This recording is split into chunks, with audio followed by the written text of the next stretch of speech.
इस फिल्म में हम देखेंगे कि कैसे एक प्यासी लड़की अपने भाई को अपने साथ सोने के लिए सेड्यूस करती है और इस लड़की ने अपने भाई से एक राज भी छुपाया होता है।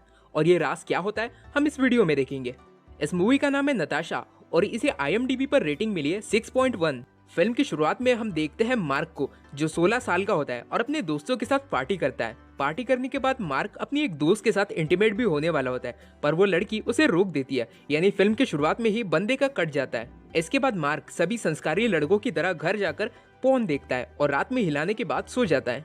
अगले दिन मार्क की मॉम उसे जगाती है और उसे बताती है कि उसके अंकल आज उन लोगों से मिलने आने वाले हैं। बाद में मार्क के अंकल अपनी होने वाली वाइफ जीना के साथ उनके घर पर आते हैं। जीना असल में रशिया से आती है। जब वो सब लोग एक साथ बैठकर लंच कर रहे होते हैं तब मार्क का ध्यान बार बार जीना के ब्रेस्ट पर ही जाता है। बाद में मार्क की सिस्टर मार्क को बताती है कि कैसे सबका ध्यान बार बार जीना के ब्रेस्ट पर ही जा रहा था। उसने आज बहुत रिवीलिंग कपड़े पहने थे, पता नहीं वो कैसे टाइप की औरत है। तभी उनकी मॉम वहां पर आती है और कहती है कि शायद ये रशिया का फैशन होगा, इसमें शायद जीना की कोई गलती नहीं और शायद रशिया की लड़कियां वैसी ही होती है। जीना की इसके पहले भी एक शादी हो चुकी होती है और उसकी पहली शादी से उसकी एक बेटी भी होती है, जिसे लाने के लिए जीना वापस रशिया जाती है। कुछ दिनों के बाद वो सब लोग जीना और उसकी बेटी को लेने के लिए एयरपोर्ट पर जाते हैं। वहां पर मार्क मिलता है जीना की बेटी नताशा से, जो 14 साल की होती है। कुछ दिनों के बाद मार्क के अंकल और जीना की शादी हो जाती है। तब मार्क बस नताशा को ही देखते रहता है। तब नताशा वहां पर बैठकर बोर हो जाती है। शादी के बाद सब लोग मार्क के घर में वापस जाते हैं। तब मार्क नताशा को अपना घर दिखाता है। मार्क उसे अपने रूम में लेकर जाता है। तब नताशा उससे पूछती है कि तुम अपने रूम में क्या क्या करते हो। मार्क उसे कहता है कि मैं तो बस यहाँ पर टीवी देखता हूँ और पढ़ाई करता हूँ।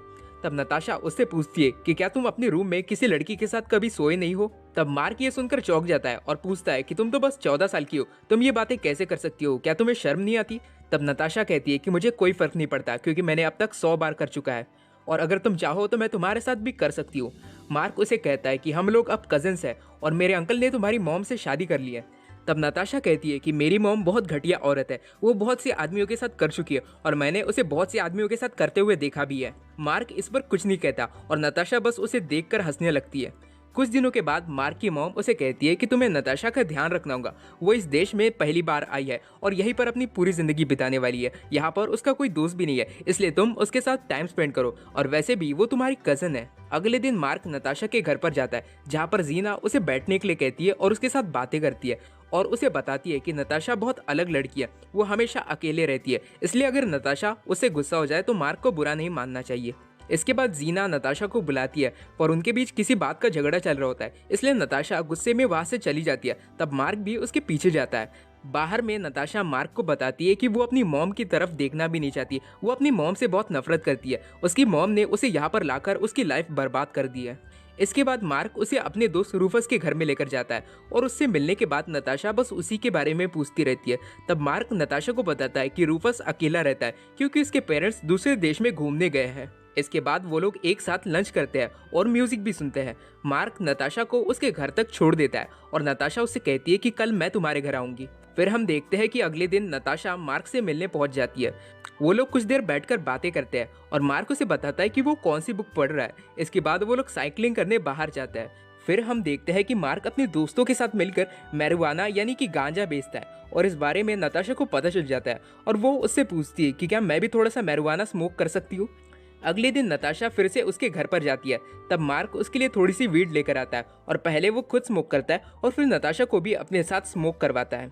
फिर नताशा मार्क की परमिशन को लेकर उसके लैपटॉप को शुरू करती है, पर तभी लैपटॉप में अचानक से पॉर्न वीडियो शुरू हो जाती है जो मार्क बंद करना भूल गया था और ये देखकर नताशा को बड़ा मजा आता है।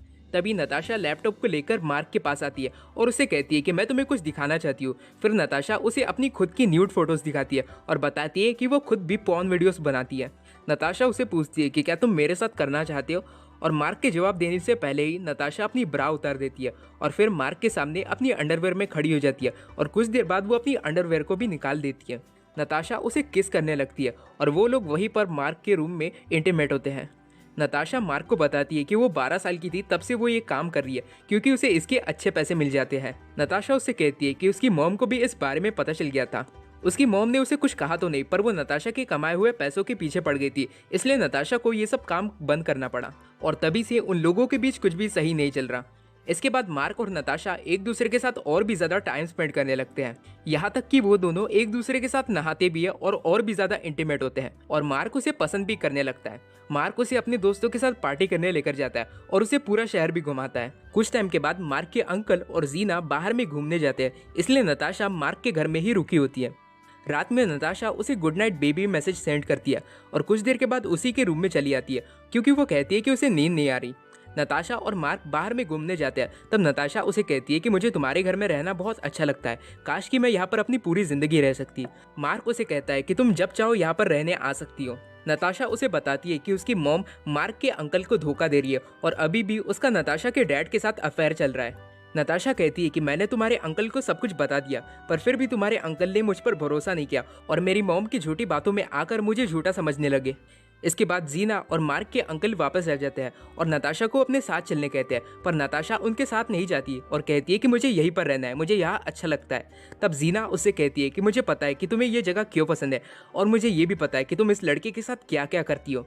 ये सुनते बराबर नताशा को बहुत गुस्सा आता है और वो जीना को मारने लगती है, मगर मार्क के डैड उसे रोक देते हैं। फिर नताशा को जीना के साथ वापस जाना ही पड़ता है। अगले दिन मार्क उससे मिलने जाता है, तब जीना उसे कहती है कि इसमें तुम्हारी कोई गलती नहीं, ये सब नताशा की गलती है। वो तो जवान आदमियों के साथ भी सोती है और तुम तो बस अभी छोटे बच्चे हो। जीना मार्क को कहती है कि तुम यहाँ से चले जाओ और उसे नताशा से मिलने भी नहीं देती है और दरवाज़ा बंद कर देती है। कुछ टाइम के बाद नताशा देर रात को मार्क के घर में अपना पूरा सामान लेकर पहुंच जाती है और उससे कहती है कि वो फ्लोरिडा के लिए निकलने वाली है और क्या मार्क भी उसके साथ चलना चाहेगा। नताशा कहती है कि जीना और मार्क के अंकल की बीच की शादी टूट चुकी है। मेरी मॉम ने तुम्हारे अंकल को छोड़ दिया है और ये सब मेरी वजह से हुआ है, क्योंकि मैं जानबूझकर तुम्हारे अंकल के साथ सोई थी ताकि उन दोनों के बीच झगड़ा हो जाए और वो लोग एक दूसरे से अलग हो जाए, क्योंकि मैं अपनी मॉम के हाथों तुम्हारे अंकल की लाइफ को बर्बाद होते नहीं देखना चाहती थी। उसकी बातें पूरी होने के बाद मार्क उसे अपने घर में लेकर जाता है और उसे रात भर वहाँ पर रुकने देता है। सुबह होते बराबर मार्क उसे अपने बचाए हुए पैसे देता है ताकि वो अच्छे से जा सके। फिर नताशा सुबह सुबह ही अपना सामान लेकर वहाँ से चली जाती है। मार्क की फैमिली के लोग परेशान हो रहे होते हैं कि कैसे उसके अंकल ने अचानक से अपनी शादी तोड़ दी, क्योंकि उन लोगों को सच बात का कुछ पता ही नहीं होता और मार्क भी उन्हें कुछ नहीं बताता। मार्क का दोस्त रूफस उसे बार बार कॉल करता है, पर मार्क उसके कॉल उठाता ही नहीं। कुछ दिनों के बाद मार्क अपने दोस्त रूफस के घर पर जाता है और देखता है कि नताशा उसके दोस्त के घर में ही रहने चली गई है। रूफस उससे कहता है कि मैंने तुम्हें यही बताने के लिए कितने बार कॉल किया, पर तुमने मेरा कॉल उठाया ही नहीं।